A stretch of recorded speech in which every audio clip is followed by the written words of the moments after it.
Assalamualaikum warahmatullahi wabarakatuh. Perkenalkan, nama saya Kartika Sari dari Prodi Ekonomi. Di sini saya akan mempresentasikan tentang teori belajar konstruktivisme. Teori konstruktivisme didefinisikan sebagai pembelajaran yang bersifat generatif, yaitu tindakan mencipta suatu makna dari apa yang dipelajari. Konstruktivisme sebenarnya bukan merupakan gagasan yang baru. Apa yang dilalui dalam kehidupan kita selama ini merupakan himpunan dan pembinaan pengalaman demi pengalaman. Kemudian, pendekatan konstruktivisme mempunyai beberapa konsep umum, yaitu 1. Pelajar aktif membina pengetahuan berdasarkan pengalaman yang sudah ada. Yang kemudian, dalam konteks pembelajaran, pelajar seharusnya membina sendiri pengetahuan mereka. Yang ketiga, pentingnya membina pengetahuan secara aktif oleh pelajar sendiri melalui proses saling mempengaruhi antara pembelajaran tertentu dengan terdahulu dengan pembelajaran tertentu. Kemudian yang keempat, unsur terpenting dalam teori ini ialah seseorang membina pengetahuan dirinya secara aktif dengan cara membandingkan informasi baru dengan pemahaman yang sudah ada.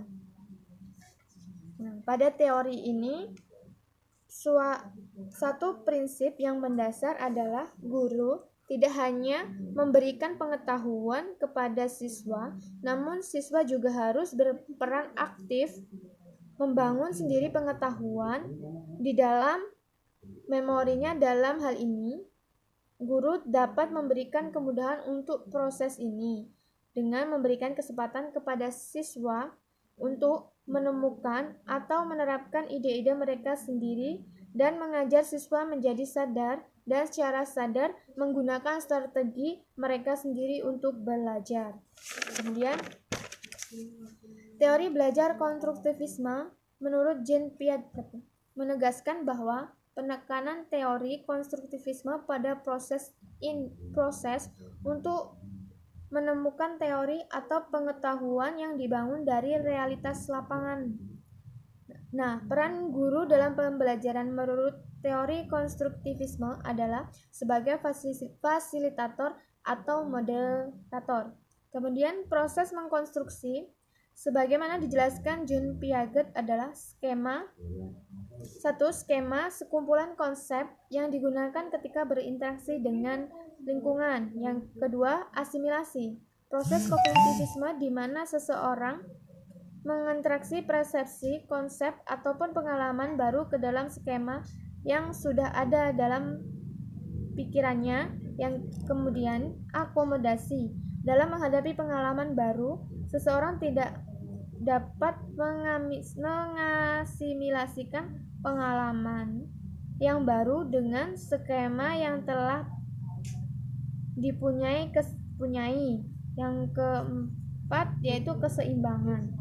Di sini juga ada implikasi konstruktivisme dalam pembelajaran, yaitu 1. Tujuan pendidikan menurut teori belajar konstruktivisme adalah menghasilkan individu atau anak yang memiliki kemampuan berpikir untuk menyelesaikan setiap persoalan yang dia dihadapi.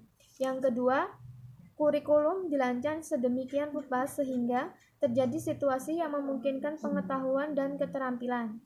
Dan yang ketiga, yaitu peserta didik diharapkan selalu aktif dan dapat menemukan cara belajar yang sesuai bagi dirinya sendiri. Demikianlah presentasi yang saya sampaikan mengenai teori belajar konstruktivisme. Itu saja. Wassalamualaikum warahmatullahi wabarakatuh.